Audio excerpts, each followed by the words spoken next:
Berapa harga karet di daerah Anda saat ini? Apa yang menyebabkan harga karet turun? Lalu, apa yang sudah dilakukan pemerintah dalam menangani masalah ini? Dikutip dari bisnis.com, Kepala Bidang Pengelolaan dan Pemasaran Hasil Perkebunan Dinas Perkebunan Provinsi Sumatera Selatan mengatakan banyak faktor yang menyebabkan harga karet di pasaran internasional tak kunjung naik sejak 2013 lalu. Ia mengemukakan salah satu harga karet tidak pernah naik karena kelebihan suplai di pasar ekspor, mengingat terdapat sejumlah negara baru yang menjadi eksportir karet.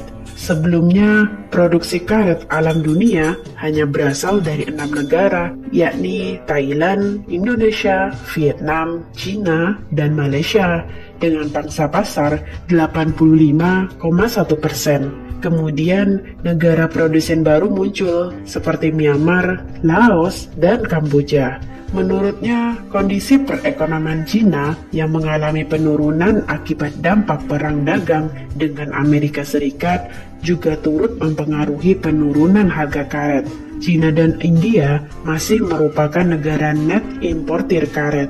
Sementara permintaan atas karet global masih dinominasi Cina, Eropa Barat, Amerika Serikat, Asia Tenggara, dan Asia Selatan. Cina hingga kini masih mendominasi permintaan akan karet alam global dengan pangsa 40,5% dari konsumsi global.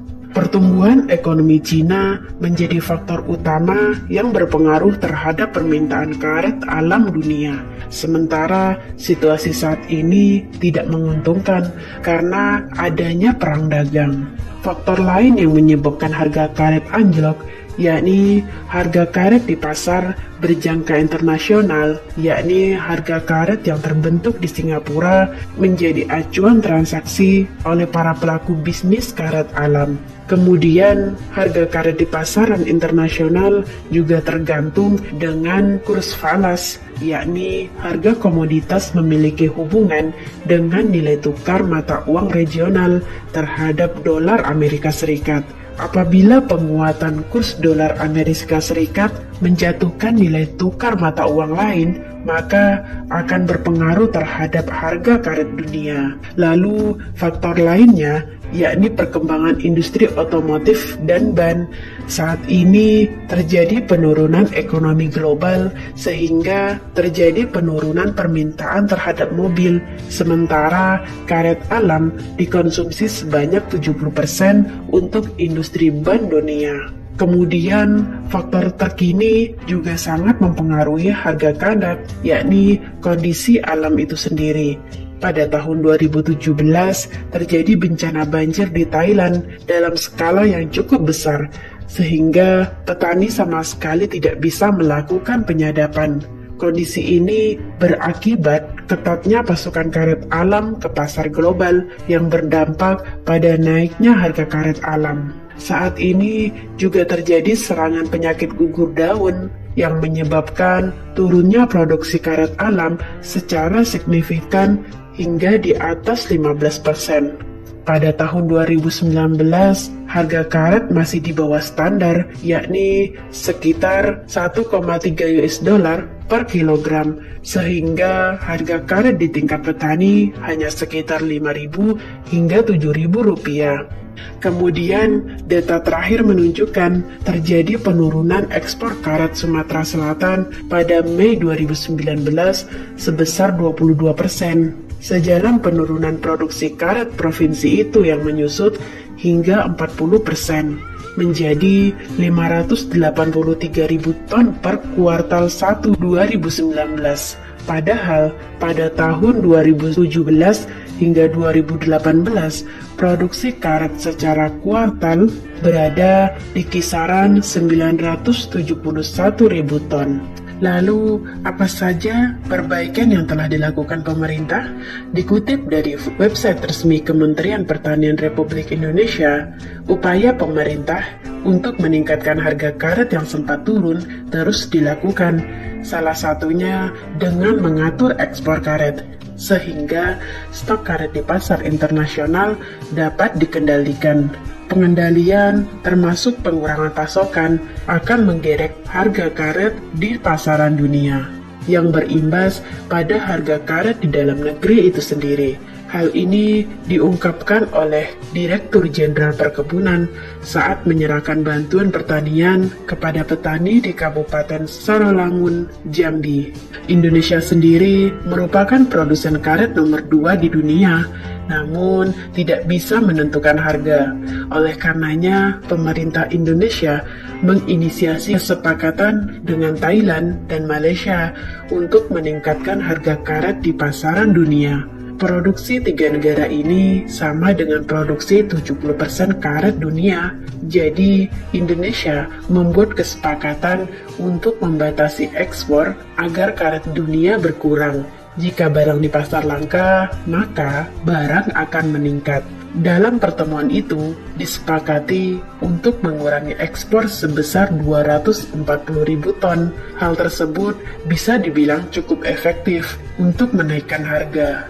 Dalam pertemuan tersebut, disepakati Indonesia akan mengurangi 98.000 ton ekspor karet ke pasar dunia, sementara Thailand akan mengurangi 130.000 ton, dan Malaysia sebanyak 12.000 ton. Pengurangan ekspor ini sendiri merupakan program jangka pendek. Untuk jangka menengahnya, ada program peningkatan serapan karet dalam negeri, sedangkan jangka panjangnya adalah meningkatkan produktivitas dengan melakukan peremajaan atau replanting. Untuk peningkatan serapan karet dalam negeri, Bapak Presiden Joko Widodo telah memerintahkan Kementerian Pekerjaan Umum dan Perumahan Rakyat menggunakan karet sebagai tambahan aspal untuk membangun jalan. Melalui program ini, Kementerian PUPR dan PTPN membeli karet dari petani melalui unit pengolahan dan pemasaran bokar, yaitu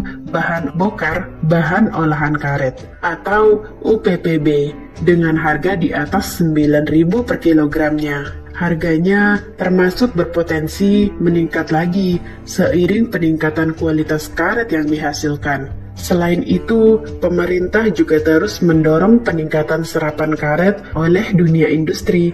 Data dari Gabungan Perusahaan Karet Indonesia menyebutkan baru 60% dari kapasitas produksi kram rubber yang dimanfaatkan. Jadi, masih ada 40% lagi kapasitas produksi yang belum dimaksimalkan. Selama ini, produksi karet Indonesia mencapai 3,6 juta ton per tahun.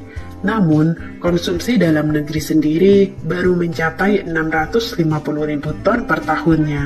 Dalam upaya menjaga dan meningkatkan produktivitas produksi karet, Kementan meluncurkan program jangka panjang berupa peremajaan atau replanting kebun karet milik rakyat dengan target 50.000 hektar per tahun. Saat peremajaan, pihaknya akan mengarahkan agar petani menanam 60% karet, sisanya yang lain boleh kopi, sayuran, dan lain-lain. Jadi, saat menunggu 3 hingga 5 tahun karet berproduksi, ada hasil lain yang bisa langsung didapat. Dalam upaya peremajaan tanaman perkebunan, termasuk karet, Kementan telah meluncurkan program BUN 500, yaitu menyiapkan 500 juta benih berkualitas dalam 5 tahun ke depan. Dengan program ini, Kementan berupaya memfasilitasi pengembangan benih di sentra-sentra produksi. Di tiap sentra produksi akan disiapkan pusat pengembangan benih sesuai komoditas yang dikembangkan di negara tersebut. Upaya-upaya yang dilakukan pemerintah tersebut agar Indonesia tidak tergantung pada pasar internasional, karena saat ini harga komoditas karet masih kental diatur pasar dunia.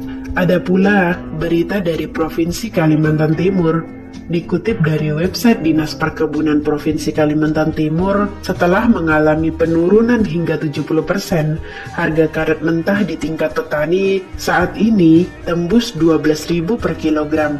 Setelah pada Februari hingga Maret 2011 hanya dihargai sekitar Rp5.000 per kilogramnya. Tentu, lonjakan harga ini membuat petani karet di Penajam Pasir Utara mulai bisa tersenyum seiring harga jual yang mendekati harga normal. Tak pelak, petani kembali bersemangat menyadap getah di kebun. Petani karet di wilayah tersebut rata-rata masih menjual karet hasil sadapan kepada tengkulak yang datang dari Banjarmasin, Kalimantan Selatan. Jadi, naik turunnya harga masih bisa dimainkan oleh tengkulak. Memang itu adalah salah satu kendalanya. Kalimantan Timur masih belum ada pabrik pengolahan karet sendiri, jadi salah satu alternatif penjualan yaitu ke Banjarmasin. Menurut salah satu petani karet, saat ini ia mengelola 30 hektar lahan. Setiap bulannya menghasilkan 2,5 hingga 3,5 ton per bulan. Jumlah tersebut belum maksimal karena yang disadap hanya sebagian dari 30 hektar tersebut.